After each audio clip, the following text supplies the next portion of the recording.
கொள்கை பரப்பு துணை செயலாளர் ஆக்கா ஏழுமலை, என்னோடு வருகை புரிந்திருக்கும் மாநில செயலாளர் அண்ணன் ஏ கே லோகு, இந்த மாவட்டத்துடைய செங்கல்பட்டு தொகுதியுடைய மாவட்டத்துடைய தலைவர் கோவிந்தராஜ் அண்ணன், எங்களோடு இந்த போராட்டத்தில் கலந்து கொண்டிருக்கும் மகளிரணி தலைவி மலர், எங்களுடைய தலைவர் புதிய புரட்சி கழகத்தின் எங்களுடைய நிறுவன தலைவர், எங்களுடைய கட்சியின் தலைவர் டாக்டர் மாவீரர் ஓய் சங்கர் அவர்களின் அறிவுறுத்தலின் பேரில் இன்று இந்த பதிவுத்துறை அலுவலகம் இங்க நாங்கள் ஒரு ஆர்ப்பாட்டத்தை அறிவித்திருந்தோம். மனு கொடுக்கும் ஆர்ப்பாட்டம். நாங்க மனு கொடுக்கும் ஆர்ப்பாட்டத்தை அளிக்கிறோம். அனைத்து கட்சியின் சார்பாக இங்க இந்த பதிவுத்துறையை மாற்ற வேண்டாம், வேறு இடத்தில் மாற்ற வேண்டாம் என்பது நம்முடைய அரசாங்கத்திற்கு அழுத்தம் திருத்தமாக சொல்லக்கூடிய வகையில நாங்கள் எங்களுடைய புதிய புரட்சி கழகத்தின் சார்பாக மனுவை நாங்கள் இங்கே பதிவுத்துறை அலுவலகத்திற்கு நாங்கள் கொடுத்திருக்கிறோம்.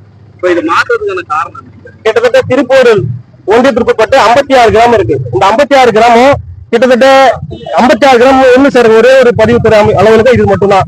ஏன்னா கிட்டத்தட்ட இந்த பக்கம் பாத்தீங்கன்னா 20 கிலோமீட்டர், இந்த பக்கம் பாத்தீங்கன்னா 20 கிலோமீட்டர், இந்த பக்கம் பாத்தீங்கன்னா இப்போ ஒரு 18 கிலோமீட்டர், இந்த பக்கம் பாத்தீங்கன்னா ஒரு 20 கிலோமீட்டர் சுத்தி இருக்கிற மொத்த கிராம மக்கள் இங்க போறதுனால இங்க நடுப்பகுதி இந்த திருப்பூர்ல இந்த செயற்பகுதி நடுப்பகுதியில் இருக்கிறதுனால மக்களுக்கு போக்குவரத்து சிரமம் இல்லாம போக சிரமம் இல்லாம இதை பயன்படுத்திட்டு இருக்காங்க. இப்போ இது சப்டிவிஷன் பண்ணி பிரிக்கிறதுனால மக்களுக்கு மிகப்பெரிய அலைச்சலும் மிகப்பெரிய பாதிப்பு இருக்கு. அதனால மக்களுடைய சிரமத்தை கருதி என்னுடைய புதிய புரட்சி கழகத்தின் இந்த அலுவலகத்தை மாற்றக்கூடாது என்பதுதான் எங்களுடைய கோரிக்கை. எங்க மாத்துறாங்க, அதனால என்ன சிரமம் ஏற்படுது?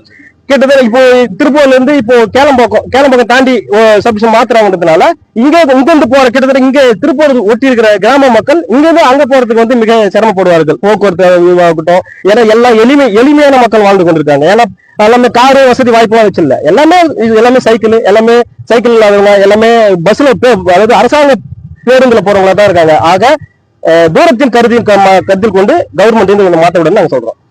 மக்களுடைய சிரமத்தை கருத்தில் கொண்டு மாத்த விடணும்னு சொல்றோம் நாங்க.